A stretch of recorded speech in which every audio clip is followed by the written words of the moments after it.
Parmi les migrants, les candidats au voyage qui viennent soit directement avec leurs économies, soit travaillent sur place pour gagner l'argent, rentrent dans un genre de cycle infernal où ils vont payer pour pouvoir traverser.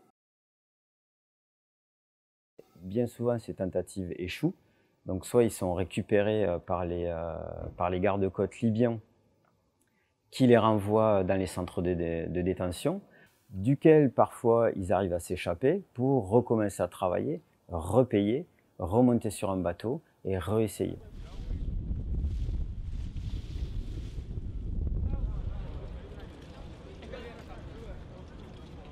Ce sont des lieux fermés, gardés, où il y a une restriction de mouvement, où les gens sont enfermés.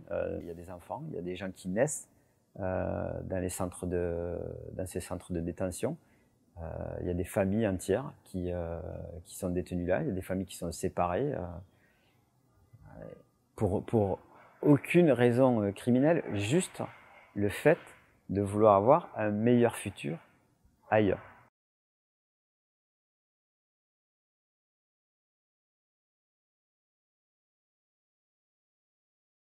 Il y a très peu d'ONG qui sont présentes en Libye, ce qui amène à des situations relativement dramatiques et à une présentation de la situation en Libye qui laisse penser au public en Europe que tout est mis en œuvre et tout est organisé pour que les migrants qui sont récupérés en mer par les gardes-côtes ou dans les centres de détention soient pris en charge, hébergés, nourris, ce qui n'est absolument pas le cas.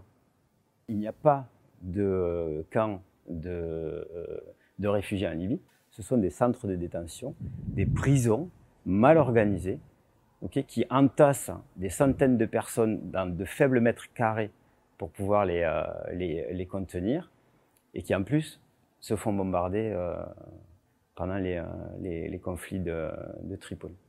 La volonté, en fait, c'est de sous-traiter la politique migratoire sur des pays tiers, comme la Libye. En pleine crise, personne ne se soucie des sous-traitants de la politique migratoire européenne, qui sont les institutions libyennes, qui sont en complète déliquescence.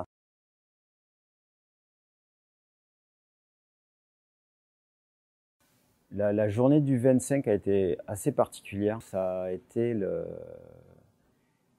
une des journées les plus lourdes pour l'équipe. On ne saura jamais exactement combien, on ne saura jamais exactement combien il y a eu de bateaux, on ne saura jamais combien de gens sont morts dans ces naufrages. On a eu 2 équipes en même temps sur 2 lieux différents, donc avec au total à peu près 135 personnes. Et les témoignages de ces premières personnes étaient dramatiques. Des gens choqués, des gens qui ont vu leur famille se noyer, des enfants périr, des pères de famille qui suppliaient de retourner chercher ses enfants et sa femme qu'il avait vu se noyer. Et plus tard dans la soirée, 2 autres bateaux ont été récupérés avec à peu près 190 personnes à bord, qui eux apparemment ont eu plus de chance entre guillemets que les premiers bateaux.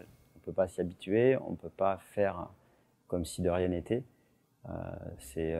Voilà, c'est des gens qui sont prêts à mourir et qui parfois meurent juste pour avoir une chance de vivre dans un pays en paix, avec une chance de pouvoir offrir un futur à leur famille.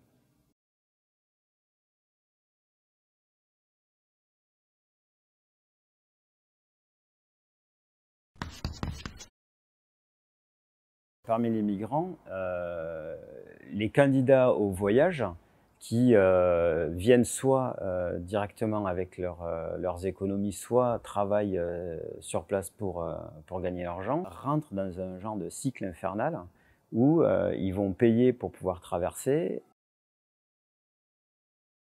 Bien souvent, ces tentatives échouent.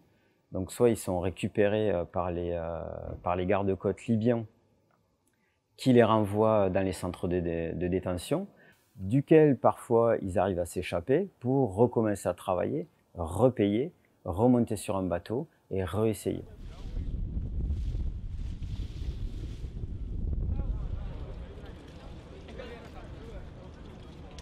Ce sont des lieux fermés, gardés, où il y a une restriction de mouvement, où les gens sont enfermés. Il y a des enfants, il y a des gens qui naissent dans ces centres de détention. Il y a des familles entières qui sont détenues là, il y a des familles qui sont séparées pour aucune raison criminelle, juste le fait de vouloir avoir un meilleur futur ailleurs.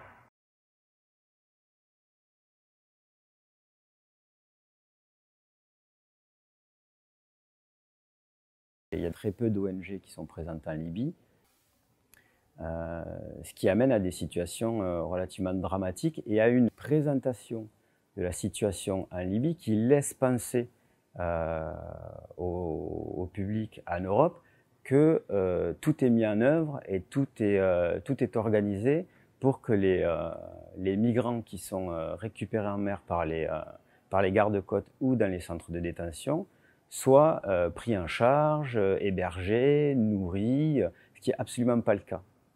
Il n'y a pas de camp de réfugiés en Libye. Ce sont des centres de détention, des prisons mal organisées, qui entassent des centaines de personnes dans de faibles mètres carrés pour pouvoir les contenir, et qui en plus se font bombarder pendant les conflits de Tripoli. La volonté, en fait, c'est de sous-traiter la politique migratoire sur des pays tiers, comme la Libye. En pleine crise, personne ne se soucie des sous-traitants de la politique migratoire européenne, qui sont les institutions libyennes, qui sont en complète déliquescence.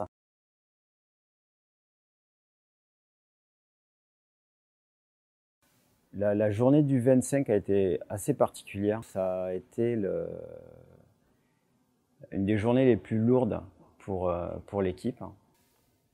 On ne saura jamais exactement combien, on ne saura jamais exactement combien il y a eu de bateaux, on ne saura jamais combien de gens sont morts dans ces naufrages. On a eu 2 équipes en même temps sur 2 lieux différents, donc avec au total à peu près 135 personnes.